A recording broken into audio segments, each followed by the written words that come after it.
네, 안녕하세요. 여러분, 혹시 그거 아세요? 필리핀이 미래의 경제대국으로 막 떠오르고 있잖아요. 그런데 바로 그 필리핀의 주식 시장이 지난 몇 년간 세계 최악의 성과를 냈다는 사실이요. 엄청난 잠재력과 최악의 현실. 오늘 저희는 여러분이 보내주신 자료들을 바탕으로 바로 이 기묘한 역설을 한번 깊이 파헤쳐 보려고 해요. 필리핀 시장 전체를 담고 있는 EPHE라는 ETF를 통해서 이 시장이 그냥 값싼 함정인지 아니면 먼지를 털어내면 드러날 숨겨진 보석인지 그 본질을 함께 들여다보겠습니다. 네, 오늘의 탐사 목표는 아주 명확합니다. EPH라는 뭐랄까 현미경으로 필리핀 경제의 현재 상태랑 미래 가능성을 동시에 보는 거죠. 일단 이 ETF가 도대체 어떤 구조로 짜여 있는지 기본부터 살펴볼 거고요. 그 다음엔 도대체 지난 3년간 왜 그렇게 실망스러운 성과를 냈는지 그 원인들을 좀 분석해 볼 겁니다. 그리고 여기서부터가 진짜 흥미로운 지점인데 이 모든 악재 덕분에 시장이 얼마나 극단적으로 저평가되어 있는지 그 가격표를 꼼꼼히 뜯어볼 거예요. 마지막으로는 필리핀의 미래를 두고 엇갈리는 낙관론과 비관론, 그 근거들을 다 살펴본 뒤에 이 모든 판을 뒤엎을 수 있는 필리핀의 가장 강력한 카드, 바로 인구 구조가 어떤 의미인지 이야기하면서 마무리하겠습니다. 좋습니다. 그럼 바로 본론으로 들어가 보죠. 이 EPHE라는 ETF, 이름은 익숙한데 정확히 어떤 상품인가요? EPH는요, 그 세계 최대 자산 운용사 있잖아요. 블랙록. 아, 네네, 블랙록이요. 거기서 만든 상품인데 복잡하게 생각하실 거 없고요. 그냥 MSCI 필리핀 지수를 그대로 따라가는 일종의 패시브 ETF라고 보시면 돼요. 아, 그러니까 뭐 복잡하게 종목 고를 필요 없이 그냥 필리핀 대표 선수들을 한 번에 사는 거군요. 맞아요. 필리핀 국가대표 선수 한 39명을 한 바구니에 담아서 투자하는 개념이죠. 총 자산 규모는 약 1억 600만 달러 정도 되고요. 운용 보수는 0.59%인데 신흥국 ETF 치고는 비교적 합리적인 수준이라 장기 투자에 큰 부담은 없는 편이에요. 한 나라 전체에 투자하는데 종목이 39개뿐이라니 생각보다 수가 적네요. 자료를 보니까 이게 이 ETF의 가장 큰 특징이자 약점이라고 지적하던데요. 상위 10개 기업이 전체의 62%가 넘는다면서요? 이건 거의 뭐 39명이 탄 버스인데 맨 앞줄에 앉은 10명이 버스 방향을 마음대로 바꾸는 거나 마찬가지 아닌가요? 와, 정확한 비유예요. 바로 그 높은 집중도, 이게 EPH의 명암을 가르는 핵심이거든요. 미국 S&P 500도 그렇긴 하지만 이건 좀 심한 것 같은데요. 훨씬 심하죠. 이건 소수의 재벌 대기업 몇 곳의 실적이나 주가 흐름에 이 ETF 전체 운명이 걸려 있다는 뜻이에요. 예를 들어서 1등 기업 주가가 10% 오르고 나머지 38개가 제자리 걸음이어도 이 ETF는 꽤 오르는 것처럼 보일 수 있고 그 반대도 마찬가지고요. 그래서 이 ETF에 투자한다는 건 사실상 필리핀의 소수 핵심 대기업의 미래에 베팅하는 거다. 이 점을 꼭 기억해야 해요. 알겠습니다. 소수 대기업의 성과가 곧 ETF의 성과다 이 말이군요. 그래서 그 성과는 어땠나요? 자료에 나온 숫자를 보니까 최근 3년 누적 수익률이 마이너스 2.3%, 그야말로 처참한 수준인데요. 특히 2025년에 대체 무슨 일이 있었던 거죠? 그래프가 거의 절벽에서 떨어지는 수준이던데요. 네, 2023년 초에 29달러를 넘었던 주가가 그냥 곤두박질 쳤죠. 2025년이 필리핀 경제에는 그야말로 퍼펙트 스톰이 몰아친 해였어요. 퍼펙트 스톰이요. 네, 여러 악재가 그냥 한꺼번에 터졌거든요. 우선 가장 큰 충격은 경제 성장률 둔화였어요. 2024년까지만 해도 5.6%의 견고한 성장을 보여줬는데 2025년 3분기 성장률이 갑자기 4.4%로 뚝 떨어진 거예요. 와, 1.2%포인트나 급락했다는 건 시장의 기대치를 완전히 박살낸 거네요. 계속 고속 성장할 거라고 믿고 있던 투자자들한테는 찬물을 끼얹은 격이었겠어요? 맞아요. 시장은 계속해서 6%대 성장을 기대하고 있었는데 갑자기 브레이크가 걸린 거죠. 여기에 기름을 부은 게 정치적 스캔들이었어요. 자료를 보면 주요 인프라 프로젝트를 둘러싼 정부의 부패 문제, 또 거버넌스 이슈가 터져나왔다고 되어 있어요. 아, 그 고질적인 문제군요. 국가적인 대형 사업에 잡음이 생기면 외국인 투자자들은 물론이고 국내 기업들까지 투자를 꺼리게 되잖아요. 돈이 돌아야 경제가 성장하는데 돈줄이 꽉 막혀버린 거네요. 그렇죠. 기업들의 투자 심리가 얼어붙고 공공시출도 위축됐어요. 그런데 엎친 데 덮친 격으로 2025년에 유난히 강력한 태풍들이 필리핀을 연달아 강타했어요. 아, 자연재해까지. 네, 이게 단순히 날씨가 안 좋았다는 수준이 아니라 물리적으로 항구가 폐쇄되고 공장이 멈추고 농산물 공급망이 파괴되는 경제활동 자체가 마비되는 직접적인 타격을 준 겁니다. 경제 둔화, 정치 리스크, 그리고 자연재해까지 그야말로 삼중고를 겪었군요. 이러니 주가가 온전할 리가 없죠. 그런데 정말 아이러니한 지점은 이 모든 악재 덕분에 이 ETF의 가치 평가는 오히려 극단적으로 저렴해졌다는 거예요. 여기가 바로 이번 분석의 핵심인 것 같습니다. 바로 그 지점이에요. 현재 EPHE의 주가 수익 비율, 즉 PE가 9.09배 불과해요. 9.09배요? 네, 이게 얼마나 싼 거냐면 보통 전 세계 주식시장 평균 PE를 한 20배 정도로 보거든요. 그러니까 세계 시장 평균의 절반도 안 되는 거의 반값세일 수준으로 거래되고 있는 셈이죠. PE 9배라니 정말 파격적인 가격이네요. 하지만 싸고 좋은 주식은 없다는 격언이 괜히 있는 게 아니잖아요. 이 정도면 뭔가 우리가 모르는 치명적인 함정이 있는 건 아닐까 의심부터 드는데요. 이게 혹시 싸 보이기만 하고 실제로는 계속 가치가 하락하는 가치 함정은 아닐까요? 아, 정확한 질문이에요. 이 낮은 PE는요, 방금 우리가 논의했던 그 끔찍한 위험들을 그대로 반영하고 있는 거예요. 투자자들이 필리핀이라는 나라에 투자하려면 이 정도의 위험 프리미엄은 줘야겠다고 요구하는 거죠. 아, 그러니까 이만큼 싸지 않으면 안 산다. 이런 거군요. 네, 부패 스캔들도 있고 경제 성장도 꺾이고 언제 태풍이 닥칠지도 모르니 웬만큼 싸지 않으면 안 사겠다는 심리가 가격에 녹아 있는 겁니다. 여기에 더해서 자료에 따르면 필리핀 주식시장 자체가 상장 기업 수도 적고 거래량도 부족해서 세계 최악의 성과를 내는 시장이라는 오명까지 얻은 상태라 할인율이 더 커진 거고요. 결국 투자자들이 필리핀 리스크에 대한 대가를 요구하면서 가격이 싸졌다는 말씀이시군요.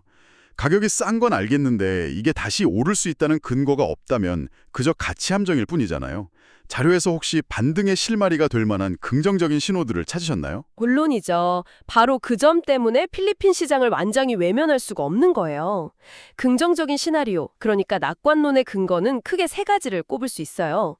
첫 번째, 그리고 가장 중요한 건 크리에이트 모어라는 법안이에요. 크리에이트 모어 법안이요. 네, 2024년 11월에 발효된 법안인데 이게 잠재적으로는 게임 체인저가 될 수 있습니다. 게임 체인저라니 구체적으로 어떤 내용인데요? 핵심은 법인세율을 기존 30%에서 20에서 25% 사이로 대폭 인하하는 거예요. 아, 법인세 인하. 네, 필리핀의 법인세가 아세안 국가들 중에서도 꽤 높은 편이었거든요. 이걸 파격적으로 낮춰서 외국인들의 직접 투자, 즉 FDI를 유치하겠다는 거죠. 자료에 나온 전망치를 보면 이 법안으로 인해서 향후 몇 년간 필리핀으로 유입되는 FDI가 지금의 2배까지 늘어날 수 있다고 해요. 법인세를 낮추는 게 정말 게임 체인저가 될까요? 솔직히 다른 나라들도 다들 법인세 인하 경쟁을 하고 있는데 필리핀이 세금 좀 깎아준다고 해서 갑자기 매력적인 투자처가 될지 의문이 드는데요.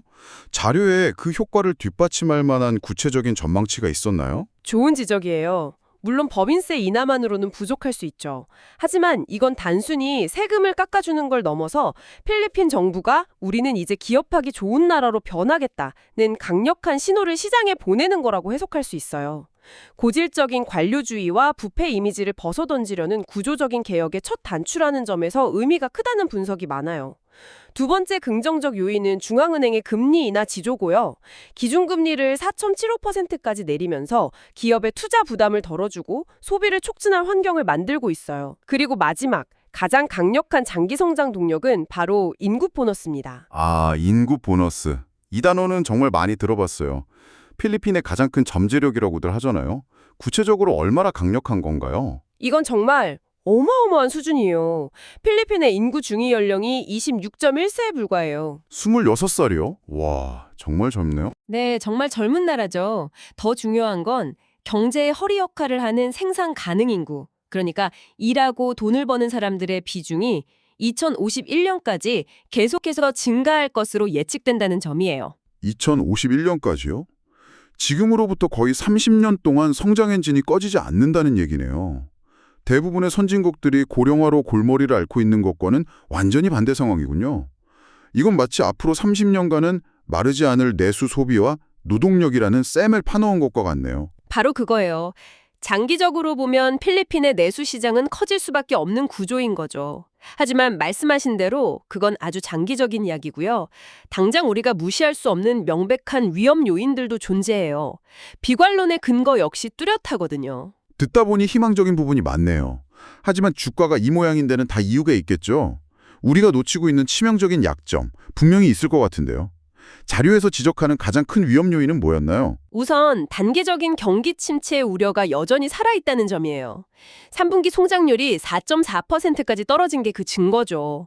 이게 일시적인 현상인지 아니면 구조적인 침체의 시작인지는 아직 불확실해요.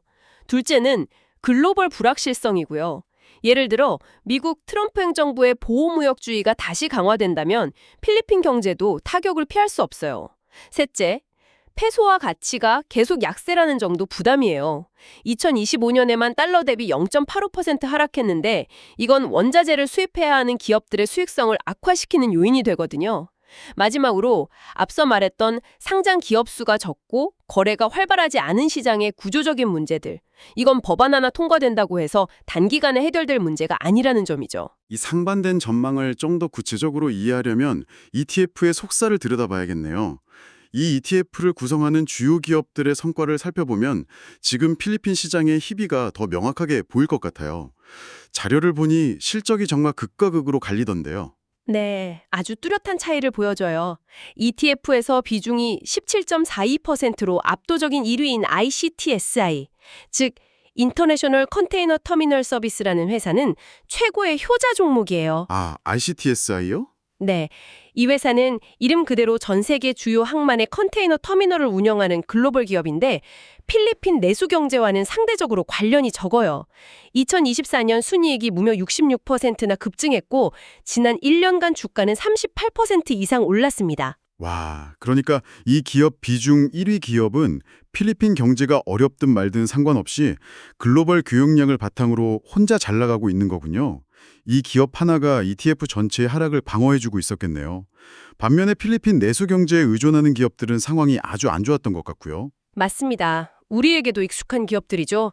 필리핀 최대 은행인 BDO 유니뱅크의 주가는 지난 1년간 19.37% 하락했고요.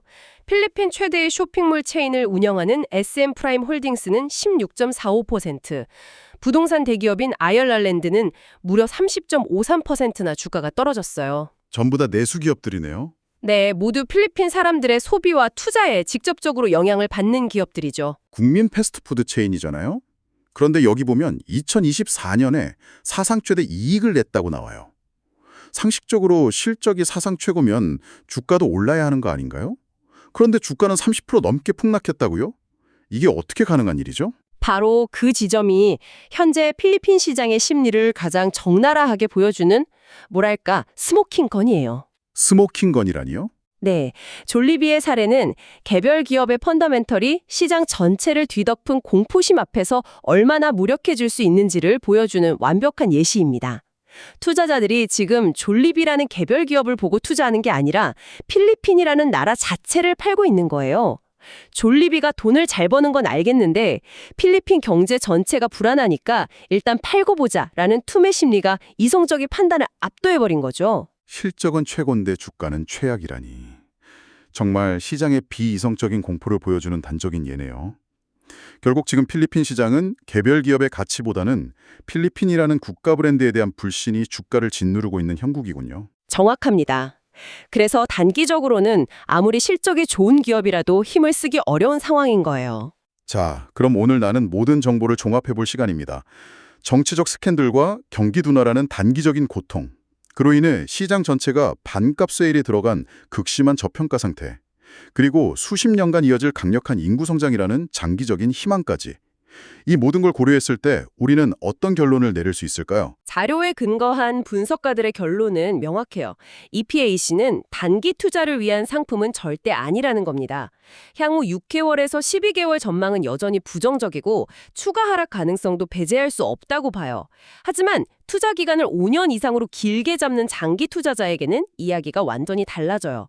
앞서 말한 크레이트 모어 법안이 가져올 수 있는 구조적 개혁과 거의 확실시배는 폭발적인 인구 보너스 조합은 아주 매력적인 장기 투자 논거를 제공한다는 거죠. 배당금도 빼놓을 수 없는 포인트라고 하셨죠. 어려운 시기를 버티게 해주는 작은 위안이 될 수 있겠네요. 네, 현재 배당 수익률이 2.17%로 아주 높은 건 아니지만 무시할 수준도 아니에요. 자료에 나온 흥미로운 분석이 있는데 만약 지난 3년 동안 받은 배당금을 모두 재투자했다면 마이너스였던 총 수익률이 소폭 플러스로 전환되었을 거라고 해요. 아, 정말요? 네, 큰 수익은 아니더라도 주가가 하락하는 험난한 시기를 견딜 수 있게 해주는 작은 안전장치이자 인내에 대한 보상인 셈이죠. 결국 핵심은 인내심이군요. 단기적으로 몰아치는 정치, 경제적 난기류를 견뎌내고 장기적으로 불어올 인구 구조의 순풍을 탈 수 있느냐의 문제네요. 투자자의 시간 지평에 따라 이 시장은 최악의 함정이 될 수도 최고의 기회가 될 수도 있겠습니다. 네, 바로 그 지점이 여러분이 마지막으로 고민해볼 질문으로 이어집니다. 오늘 우리가 살펴본 자료들은 한편으로는 젊고 성장하는 인구가 수십 년간 경제를 이끌 준비가 되어 있다는 아주 희망적인 그림을 보여줍니다. 하지만 다른 한편으로는 고질적인 거버넌스와 신뢰 문제로 어려움을 겪는 시스템의 답답한 모습도 동시에 보여주죠. 그렇다면 마지막으로 여러분께 던지는 질문은 이것입니다. 과연 한국과의 인구통계학적 잠재력은 그 나라가 가진 구조적 정치적 약점을 결국에는 극복해낼 만큼 강력할 수 있을까요?